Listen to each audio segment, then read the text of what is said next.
Hola, ¿cómo están amigos? Bienvenidos. Ahora sí.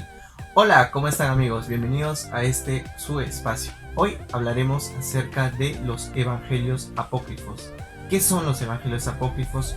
¿Por qué no están en la Biblia? Y todo ese detalle. Y también haremos una relación de libros apócrifos. Así que veamos este video.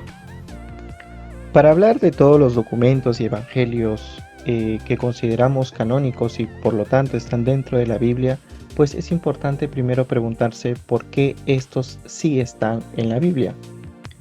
El canon del Nuevo Testamento pues tiene tres criterios importantes. El primer criterio es de que todos los documentos, todos los evangelios, todas las cartas, epístolas que están ahí tienen o están basados bajo un criterio relacionado o donde se pueda visualizar completamente la tradición apostólica. En otras palabras, los libros que están en el Nuevo Testamento están basados en la tradición apostólica.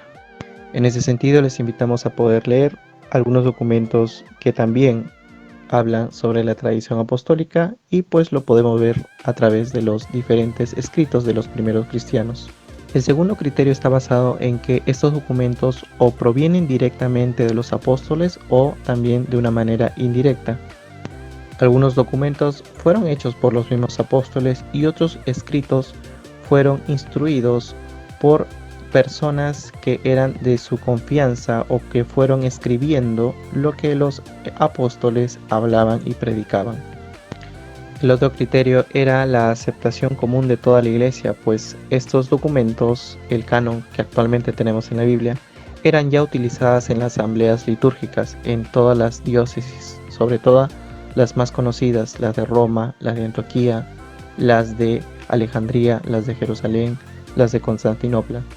Estas asumen y vivieron desde el siglo I que en el plano de sus asambleas litúrgicas, es decir, dentro de la misa, ya utilizaban estos libros que actualmente los tenemos en la Biblia.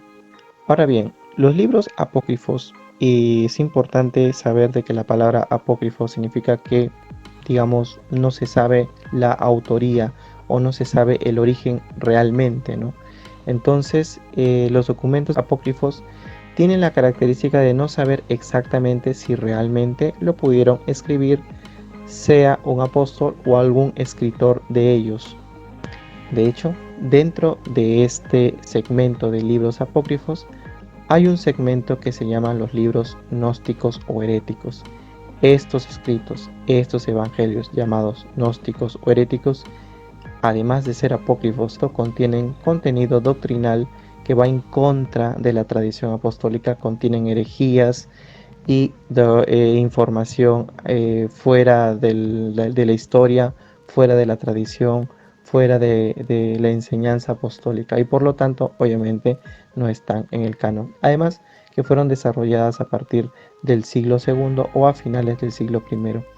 En este periodo pues se desarrollaron muchas comunidades gnósticas y heréticas que fueron formulando algunos documentos y adjudicaron tales enseñanzas con el nombre de algún apóstol para que tuviera más validez en esa comunidad herética. Desde los inicios de los escritos de estos documentos, ya los padres de la iglesia, sucesores de los apóstoles, combatían y hacían referencia a que estos documentos gnósticos, que estos evangelios gnósticos, no pertenecientes a la tradición apostólica y por lo tanto no fueron escritos por los apóstoles. En otras palabras, todo documento o evangelio gnóstico o herético sí es apócrifo, pero no todo documento o evangelio apócrifo necesariamente es herético. Entonces vamos a empezar a enumerar estos evangelios heréticos o gnósticos y también comentaremos más evangelios y documentos que también son considerados apócrifos. Estos evangelios gnósticos son el Evangelio de Tomás, el Evangelio de Marción, el Evangelio de María Magdalena, el Evangelio de Judas Iscariote, el Evangelio apócrifo de Juan, el Evangelio de Valentín o de la Verdad, el Evangelio griego de los egipcios. Ahora bien, está otra ramificación de evangelios acerca de la Natividad, como el protoevangelio de Santiago, el Evangelio de Pseudo Mateo, el Evangelio de la Natividad de María o el Evangelio secreto de la Virgen María. Existen los Evangelios de la infancia también, como el Evangelio de la infancia de Tomás, el Evangelio árabe de la infancia, la historia de José el carpintero, el Evangelio armenio de la infancia de Jesús. Existen otros acerca de la pasión y la resurrección, como el Evangelio de Pedro, el Evangelio de Nicodemo, el Evangelio de Bartolomé, el Evangelio de Gamaliel. Otros sobre la Anunciación, el Evangelio de San Juan el teólogo, que no es San Juan el apóstol, el libro de Juan, arzobispo de Tesalónica, es decir, que ya hablamos un poco de la continuación de la tradición, la narración del pseudo Evangelio de José de Arimatea. Incluso hay unas cartas que son adjudicadas a Jesús, es decir, que se piensa que Jesús las escribió. Estas son la correspondencia entre Jesús y Abgaro y la carta del Señor sobre el domingo. Hay otros evangelios incluso que están relacionados al libro del Apocalipsis. Existe el Apocalipsis según San Pablo, el Apocalipsis según San Pedro.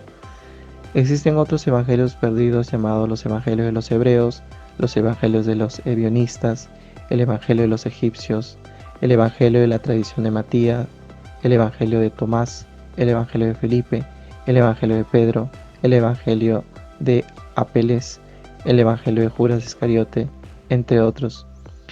Entre todos estos que he nombrado, pues hay evangelios que son apócrifos y documentos apócrifos, y también he nombrado documentos y evangelios que son gnósticos o que tienen contenido herético.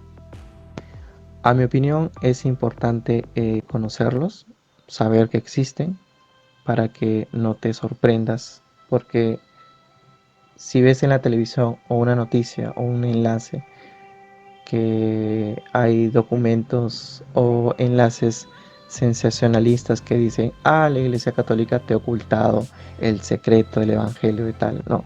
O sea, estos evangelios están en internet y los puedes descargar en PDF, en PowerPoint, en videos, entonces están todos a la mano. Entonces para mí sí es importante que los conozcas. Si deseas los lees, si deseas no.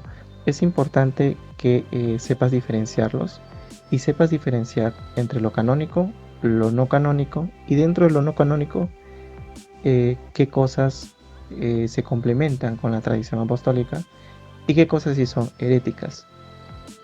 Por ejemplo, un claro ejemplo, el Evangelio de la Natividad de María, ¿no?, que en verdad es el Evangelio o el protoevangelio de Santiago, habla, por ejemplo, información acerca del nacimiento de la Virgen María, aparecen los nombres de los padres de la Virgen María.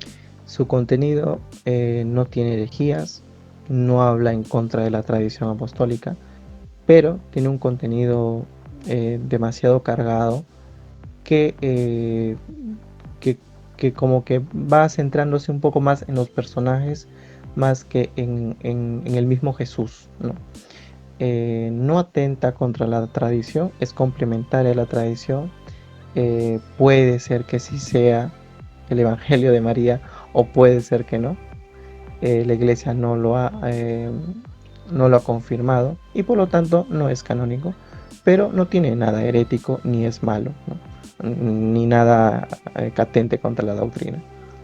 Por otro lado, por ejemplo, existe otros evangelios apócrifos que además son heréticos, que son gnósticos, como por ejemplo el Evangelio de María Magdalena o el Evangelio de Judas Iscariote. En este último, pues Judas aparece como una especie de superhéroe que hace la voluntad de Dios y que toda la maquinación para que ocurriera la traición de Jesús y que las monedas como que va siendo como una especie de plan de Jesús donde lamentablemente alguien lo tenía que hacer, ¿no? Y ese alguien era Judas, ¿no? Entonces Judas se convierte como que en el héroe, ¿no? Y de hecho su figura es la figura central, ¿no?, por encima de la de Jesús.